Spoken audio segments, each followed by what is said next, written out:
Start करो। जय हिंद दोस्तों। देखो 10th क्लास के जो प्रकाश चैप्टर है परावर्तन अपवर्तन, उसी में आवर्धन है। तो इस चैप्टर में जो 10th क्लास का साइंस का चैप्टर है, 9th चैप्टर है, इसमें कुछ न्यूमेरिकल सवाल दिए हैं। तो आज हम इन न्यूमेरिकल सवाल को हल करेंगे। देखो पहला क्या है, एक सवाल दिया है, कोई गोलीय दर्पण है। गोलीय दर्पण कोई सा भी ले लो अपन, या तो अवतल दर्पण ले लो या तो अपन उत्तल दर्पण ले लो। अब इन दोनों में से कोई सा भी अपन एक दर्पण ले सकते हैं। देखो लेकिन उस सवाल में पता पड़ेगा कि कौन सा दर्पण लेना है, जब आवश्यकता होगी तब इनको अपन जानेंगे। ये गोलीय दर्पण है कि वक्रता त्रिज्या, देखो ये दर्पण है, इसको अगर अपन गोल कर दिया अपन ने ऐसे, अगर अपन ने इस दर्पण को अपन ने गोल कर दिया, इस प्रकार से अगर गोल कर दिया तो बताओ ये एक वृत्त बन गया। तो वृत्त के बीच में क्या होता है, सेंट्रल को ही क्या बोलते हैं अपन, वृत्त की त्रिज्या बोलते हैं या नहीं बोलते हैं। इसका जो इसकी जो आधी होती है फोकस दूरी। क्या होती है, फोकस दूरी। ऐसा ही हम इसमें करेंगे। जैसे ये अपना क्या बन गया आएगा, वृत्त का बीच वाला भाग सेंट्रल है। सेंट्रल को ही क्या बोलते हैं, त्रिज्या बोलते हैं। त्रिज्या की आधी क्या होती है, फोकस दूरी होती है। ठीक है, फोकस दूरी होती है। अब इसमें क्या दिया है, एक वक्रता त्रिज्या 20 सेंटीमीटर है, यानी आर कितनी है अपने को दी हुई है 20 सेंटीमीटर। अपन को फोकस दूरी निकालना है। तो बताओ फोकस जो त्रिज्या है, त्रिज्या का आधा क्या होता है, फोकस दूरी होती है। फोकस दूरी होती है। तो बताओ त्रिज्या कितनी दी है, 20 सेंटीमीटर बटे में 2। तो एफ 2 से 20 कट गए तो एफ बराबर कितना आ गया बताओ, 10 सेंटीमीटर। कितनी आ गया, 10 सेंटीमीटर। तो फोकस दूरी अपनी कितनी आ गई, 10 सेंटीमीटर। यही इस क्वेश्चन का आंसर है। देखो नेक्स्ट क्वेश्चन को अपन देखते हैं, जो अगला वाला अपना क्वेश्चन है। अगला वाला क्वेश्चन को अपन देखते हैं। ठीक है, देखो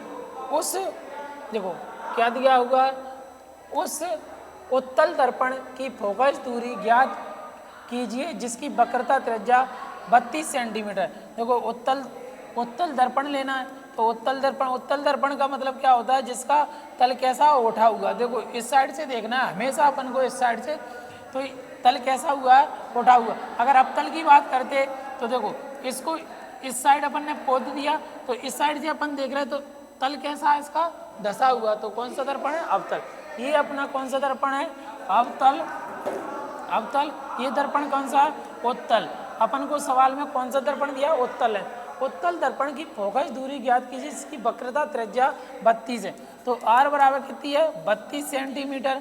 उसके बाद में फोकस दूरी अपन को ज्ञात करना है। तो अपन ने पढ़ा है फोकस दूरी बराबर क्या होता है, आर बटे 2, यानी आर की आधी क्या होती है, फोकस दूरी। तो एफ बराबर कितनी दी है, 32 बटे में 2। तो एफ बराबर अपना कितना निकल आया, 16 सेंटीमीटर। तो बताओ इस सवाल की जो फोकस दूरी है वो कितनी निकली अपनी, 16 सेंटीमीटर। कितनी सेंटीमीटर निकली है, 16 सेंटीमीटर। तो इसी प्रकार से अपन आगे की सवाल की ओर बढ़ते हैं। समझ में तो आ रहा ना, ठीक है। देखो अगला सवाल है, कोई अवतल दर्पण अपने सामने 10 सेंटीमीटर दूरी पर रखे बिंब मतलब बेटू वस्तु होती है। क्या होती है, बिंब मतलब वस्तु। कहीं पर भी बिंब लिखा हुआ तो वस्तु, प्रतिबिंब मतलब उसकी छाया। ठीक है, तो कौन सा दर्पण है, अवतल दर्पण। अवतल यानी इसका तल कैसा होगा, धसा हुआ। तो अपन ने ये दर्पण बना लिया, कौन सा दर्पण बना लिया, अवतल दर्पण। अवतल दर्पण के सामने 10 सेंटीमीटर दूरी पर, यानी जो कितनी दूरी पर रखी हुई है, 10 सेंटीमीटर दूरी पर एक वस्तु रखी हुई है। जैसे ये वस्तु रख दी अपन ने, ठीक है, 10 सेंटीमीटर दूरी पर एक वस्तु रखी हुई है। किसी बिंब का 3 गुना आवर्धन बढ़ा। तो देखो जो अपना अवतल दर्पण है, इसका जो आवर्धन हमेशा ऋणात्मक होता है, इस साइड में होता है। तो कितना गुना बनता है, 3 गुना। 3 गुना क्या बनता है, आवर्धन बनता है। आवर्धन बनता है आवर्धन प्रतिबिंब बनता है। तो प्रतिबिंब दर्पण से कितनी दूरी पर हो, कितनी दूरी पर है। तो देखो अपन ने आवर्धन का सूत्र पढ़ा हुआ है। आवर्धन एम बराबर कितना रहेगा, एम बराबर माइनस के भी बटे यू। ये अपने आवर्धन का सूत्र है। देखो एम इस साइड में, यानी आवर्धन 3 गुना बढ़ रहा है तो इस साइड में बढ़ रहा है।